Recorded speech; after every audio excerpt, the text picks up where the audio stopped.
because the force media, unless the electric field or that interaction, electromagnetic interaction is converted into a force, it cannot interact with the mechanical or physical media. That's why this particular principle is used to convert electric energy into mechanical energy. So the entire efficiency of this mechanism of converting electrical energy into mechanical energy solely depend on the so-called requirement of electromagnetic force induction. Fleming's left-hand rule, the direction of various three quantities. Now there are three quantities. One is the intensity of the magnetic field. Typically, if you put two bar this, the magnetic field flux lines are going from North Pole to South Pole, directed from North Pole to South Pole. This indicates the magnetic field intensity given by cap B. That is flux density. This is the flux density in terms of Weber per meter square, the flux density. Then there is a current carrying conductor, and the current passing through the conductor is X represented in ampere. If these two things happen, then there will be a force acting on the conductor. And the force acting on the conductor is proportional to the intensity of the magnetic field given in Weber per meter square. And also it is proportional to the value of current passing through the conductor, I in ampere. And also it is passing through, it is depending on the length of the conductor inside the magnetic field, L. Or in short notation, we can say F is equal to B into I into L. So this is the basic principle behind electromagnetic force generation, and the directions are given like this. We have three fingers.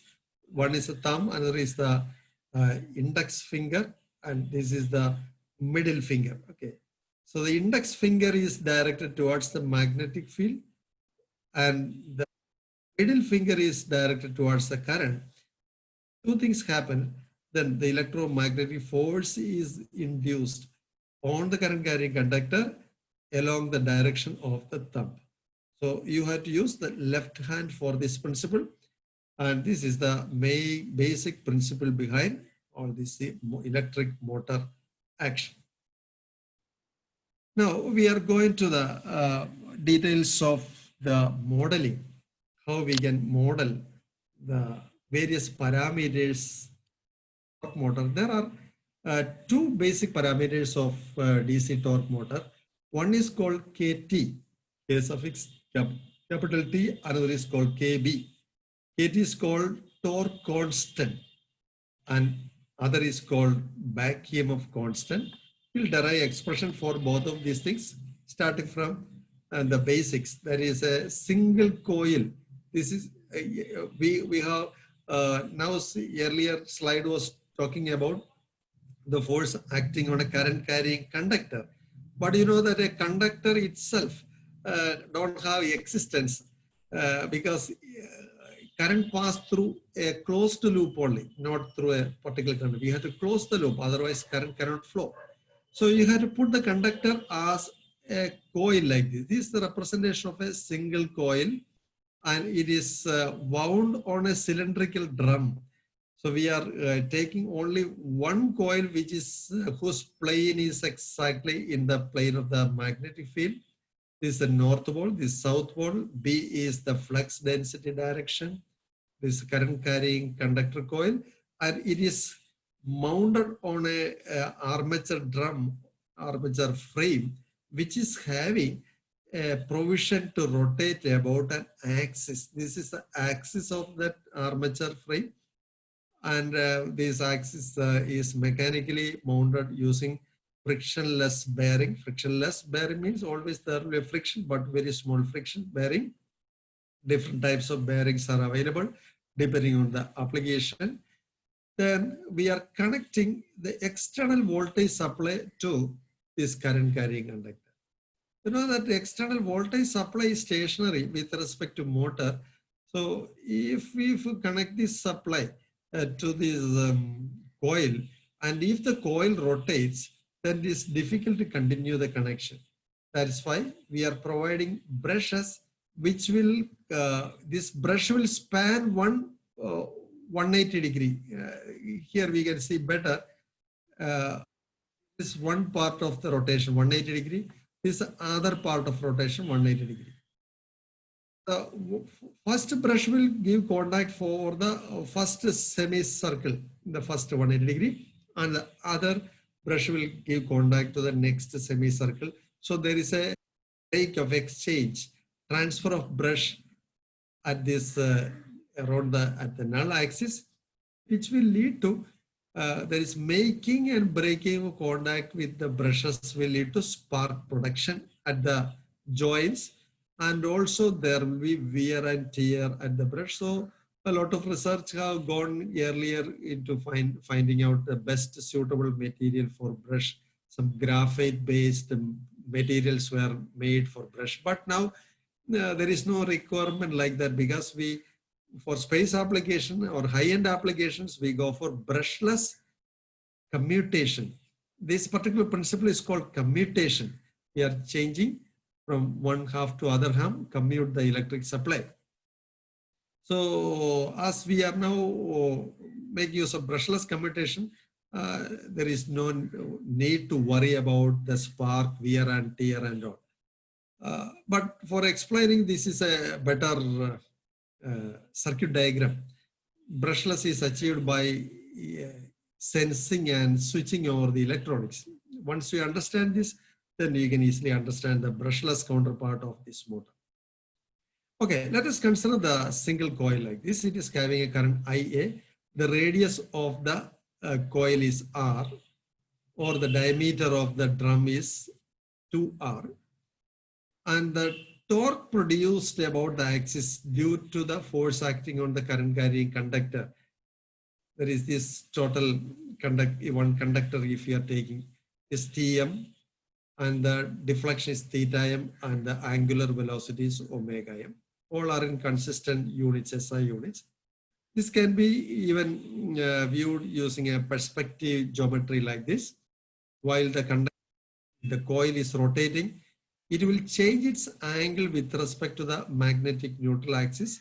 Let us consider the jth conductor, F, having a deflection of theta j with respect to this neutral plane, and IA is the current passing through that. And we even see from the front view of that, these two circles representing the cross section of the conductors going inside the plane of paper. This particular circle is having a plus mark, whereas here the current is returning back. That is why a dot is, arrowhead is indicated in this circle. So these conductors are contributing to the force generated in this single coil, and the expression for the force acting on this single conductor, say jth conductor, F from J can be given as B into L into IA, because B is the magnetic field, L is the length of this coil, which I have indicated here, and IA is the current. Now the torque it produces about the axis is given by Tmj is equal to B into L into IA into the momentum of the force with respect to the axis. Here you can see that this having a deflection angle of theta j, the momentum is equal to R into sine theta j. For example, if theta j is equal to 0, what will happen?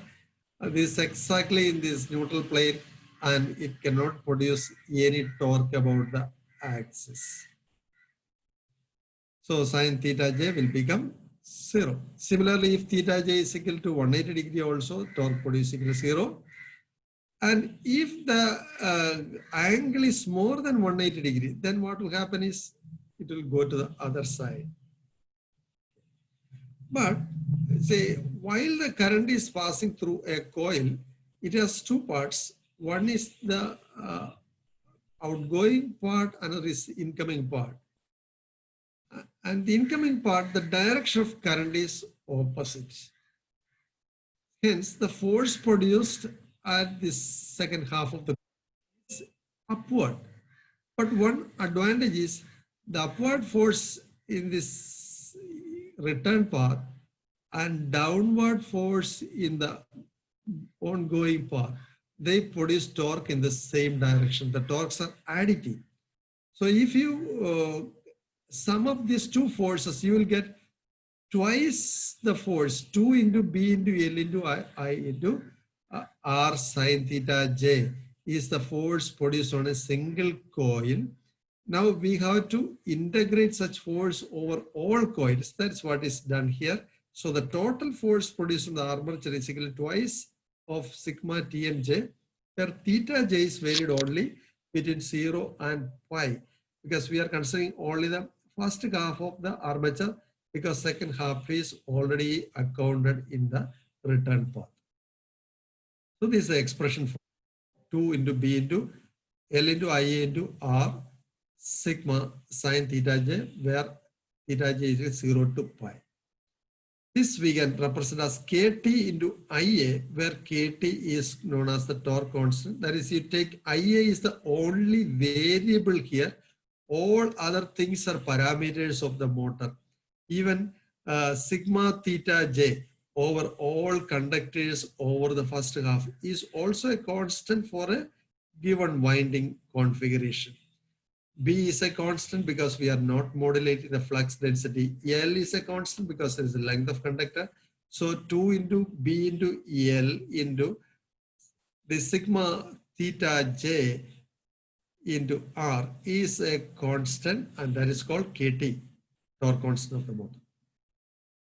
Along with this action, there is another part called back EMF. You know that to every action, there is an equal and opposite reaction.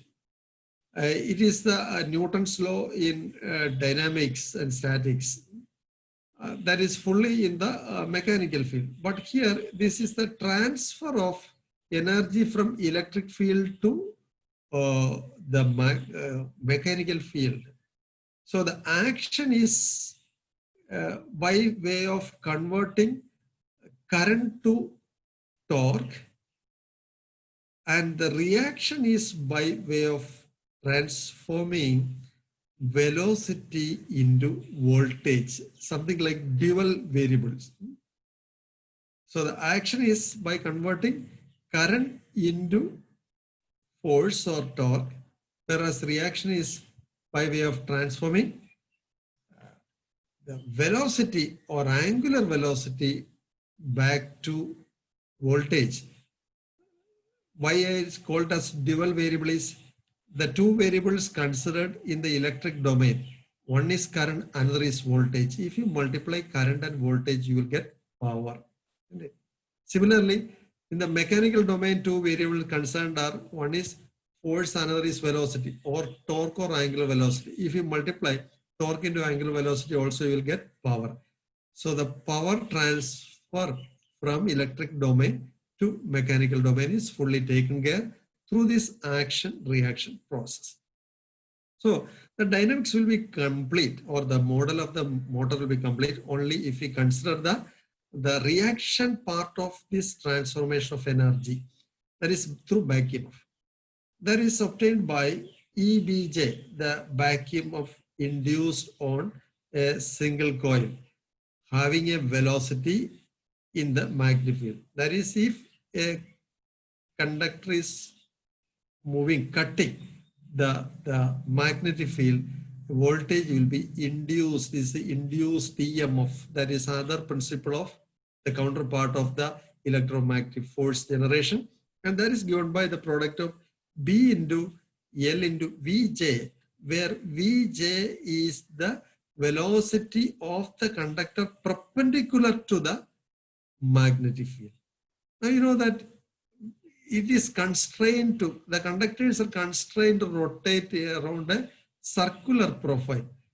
So its velocity is the tangential velocity along the circle at any point will be constant and is given by the R into omega. Suppose omega is the angular velocity, r is the radius, the tangent velocity is going to be r into omega. But the direction of that velocity constantly changing, continuously changing from 0 to 90 to 180, then back to 0. Okay. So we have to get the perpendicular component of the linear velocity of the conductor normal to the magnetic field. That is given by the tangential velocity multiplied by sine theta j. For example, if theta j is equal to 0, tangential velocity is totally aligned with the magnetic field. So there is no component perpendicular magnetic field. Sine theta j is equal to 0. And if theta j is 90 degree, that is in this particular configuration, if it is rotating, the tangential velocity is fully equal to the perpendicular velocity with respect to the magnetic field direction. So you can say that BLVJ is equal to BL omega m into R sin theta j. And again, as I told earlier, the induced EMF in these two halves are additive with respect to the loop. Because while this is rotating, one half is going downwards, other is going upward. So if you simply see polarity of this, if it is say plus minus, this will be minus plus, so that around the loop the EMFs are additive. So you can get twice of this BL omega m R sin theta j as the total induced EMF about the Sir. Yeah. Sir, can you again explain that how back EMF is generated? Back EMF is generated. See, you consider a single conductor. This is a single conductor. And while the armature is rotating, the single conductor is moving, cutting the magnetic field. During the motion, it is cutting the magnetic field.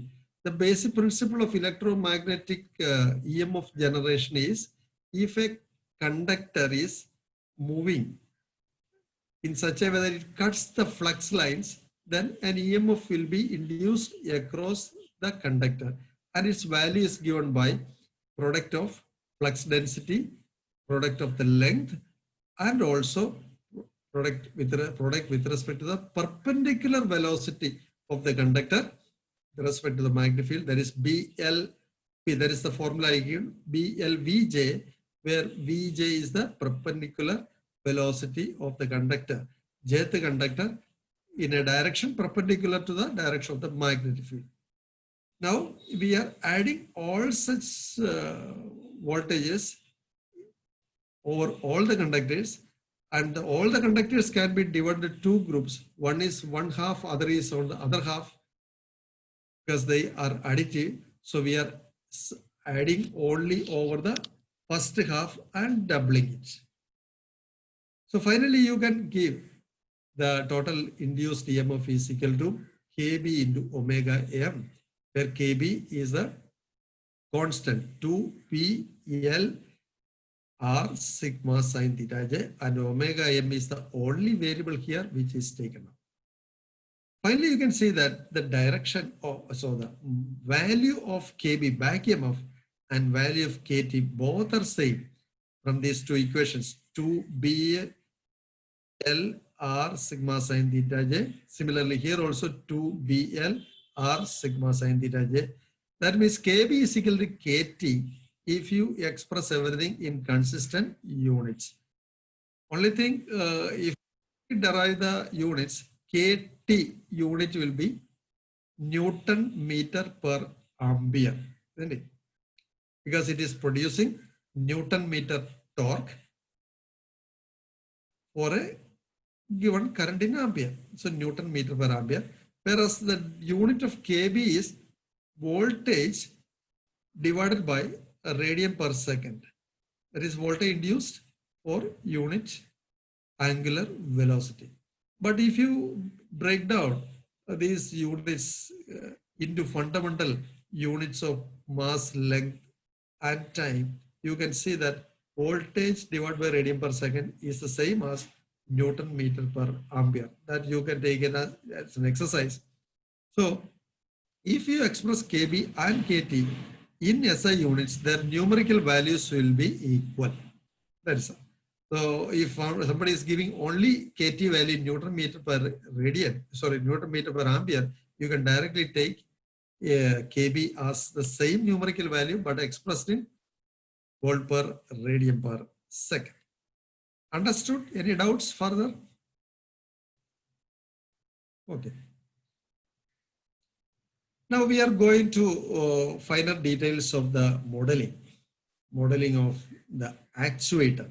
So far we considered only the basic motor principle, the torque generation, back EMF generation, and we derived the expression for KT and KB. Using that KT KB expression, we can model the actuator. This is the overall diagram. First part is the electric diagram of the motor. Second part is the mechanical part of the actuator. The armature circuit can be represented by an equivalent electric circuit like this. The armature coil, total resistance of the armature coil, including all the paths of parallel and serial paths, everything together is RA, armature winding resistance. Whereas LA is the inductance of the armature winding. And next part is the back EMF generation, EB, as we express the coil. So the total voltage applied from an external supply voltage is dropped across the voltage drop across RA, voltage drop across LA, and the voltage drop equal to the back EMF because that has to be balanced dynamically. This is the first part. That's what I have written here. EA is equal to IARA plus LA DIA by dt plus EB. Because the inductance, the equation is L into rate of change of current. Or EA minus EB is equal to IARA plus LA DIA by dt. The second part is the torque production. Whatever current passing through the armature coil, IA multiplied by torque constant will give the torque generated Tm. And this torque generated Tm is acting on the mechanical load of the motor. Now we are not connecting any external load. Motor itself is having an internal mechanical load. One part is due to the moment of inertia of the rotor.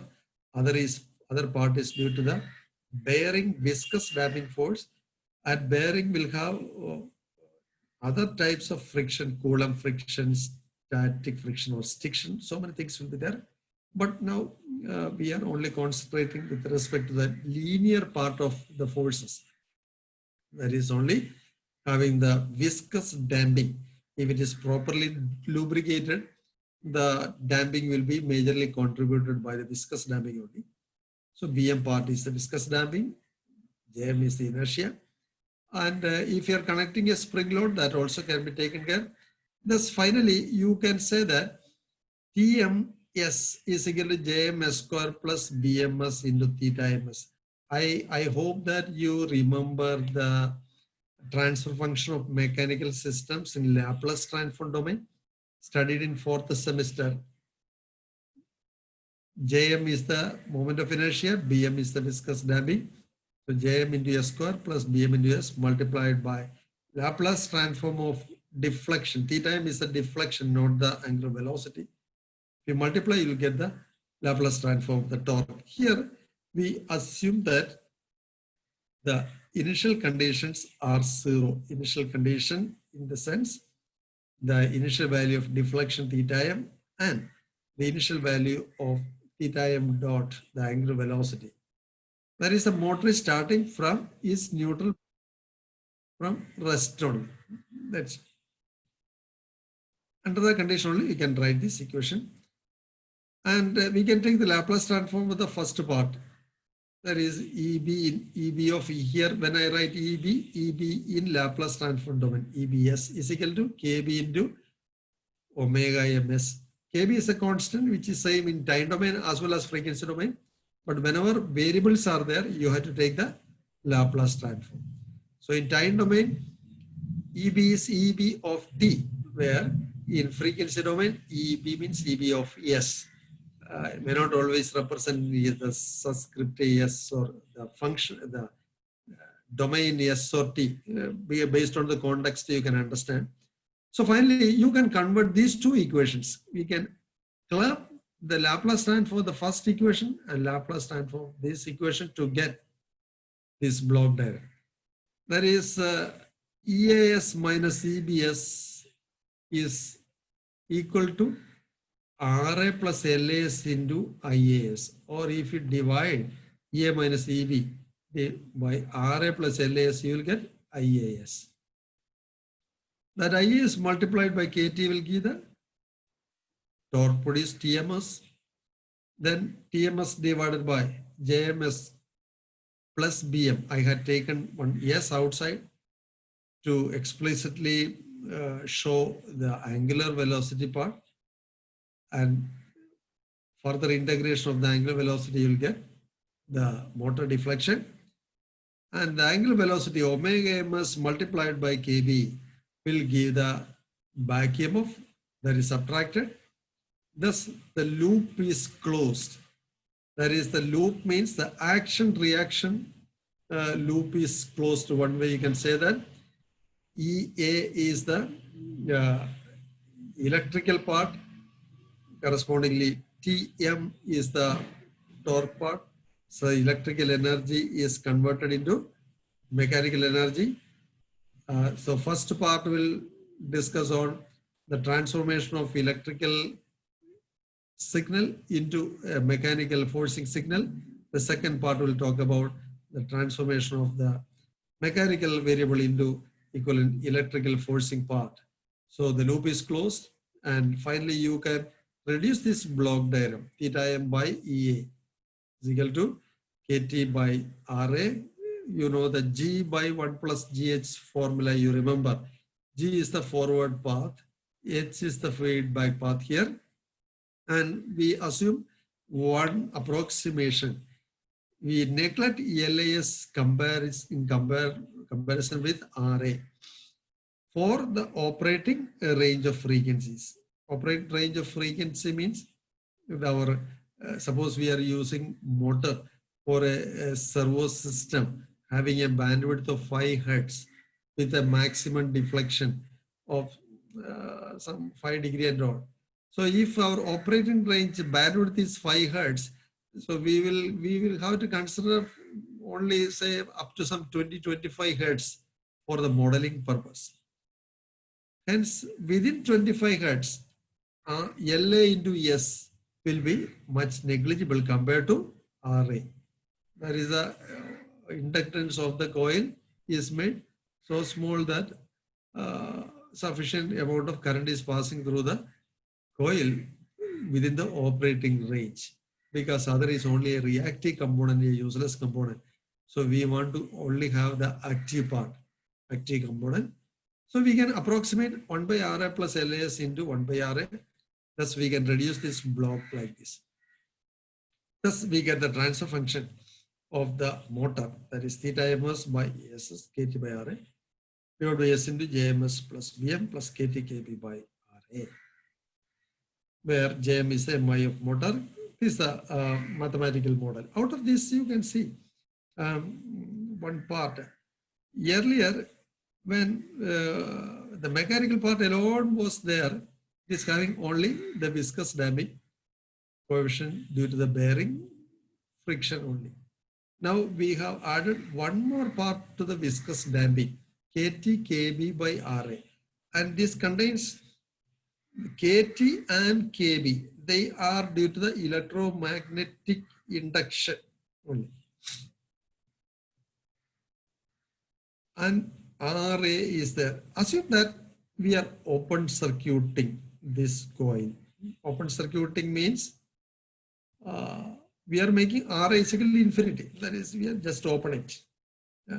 EA is there with a battery. Assume that, but still we open the circuit, making RA as infinity. Then here RA will go to infinity and KT KB by RA will become 0. There is no damping due to the electromagnetic action. Then this same as the passive dynamics, JMS and BM only is there.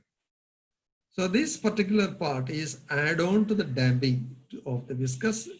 It is a useful part in one way in control system because it gives more damping, not through the external controller, but through the internal physical principle of electromagnetic induction.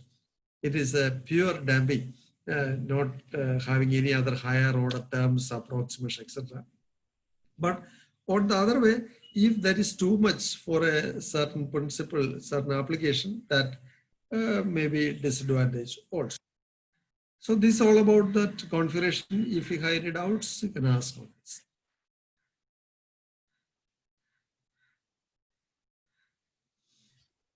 Sir, can you explain once again this RA tending to infinity? Because the above term will also go to 0, no? Numerator term. No, KTKB, you come to this KTKB expression into B L into R. This R is smaller, radius of the winding. Is there any term which goes to here? Here we derived only based on the parameters, no? L into No, R. sir, I am into, talking about RA tending to infinity. yeah, R tending to infinity. R is the, see here there is no resistance part in this equation. If R tending to infinity, that I am doing externally and not disturbing the coil. Effectively, what I do is I just open the connection to the battery. You just assume that. So I am not damaging the motor at all. Only I am removing the battery connection. So none of these parameters is affected. All are intact. This we can really experience. You suppose that you have a motor. I will explain. You have a motor. You are not connecting to any external field. First, without connecting to any external supply, you try to manually rotate the motor. You will experience certain opposition due to its bearing friction. In steady state, inertia will not play any role. In the constant running, only you have to overcome the bearing friction. And suddenly you close the external connection to the motor. That is only closing the circuit. It's simply closing circuit without connecting any supply voltage. Suddenly this term will come. KTKB by RA will come. Okay. You will experience larger force you have to apply to the motor to rotate with the same velocity. Okay. That you can basically experience and then understand clear your doubt by using this method. You might experience this if you are riding bicycle with dynamo connected. If the bulb is working and current is passing through the bulb, and then you have to give a larger torque. Suppose you remove the bulb, open circuit the circuit, then the opposition by the dynamo that will come down because that damping is okay. Sir, I was just talking about this transfer function. The numerator will also tend to 0. No? Oh, this numerator, KT by RA. Okay, that is, you are right. That is right. I am only talking about the damping portion. Yes, sir. That is correct. You are right. That's correct. So today's time is over. Class time at 9:45 only, right? So we'll take the remaining portion. So in the afternoon, we have lab session. Mr. Abhilash will take care of that. Everybody should come with your laptop loaded with MATLAB and similar. Okay, any doubt is there? If you have, you can send me also. I will explain the next class. Okay, all right.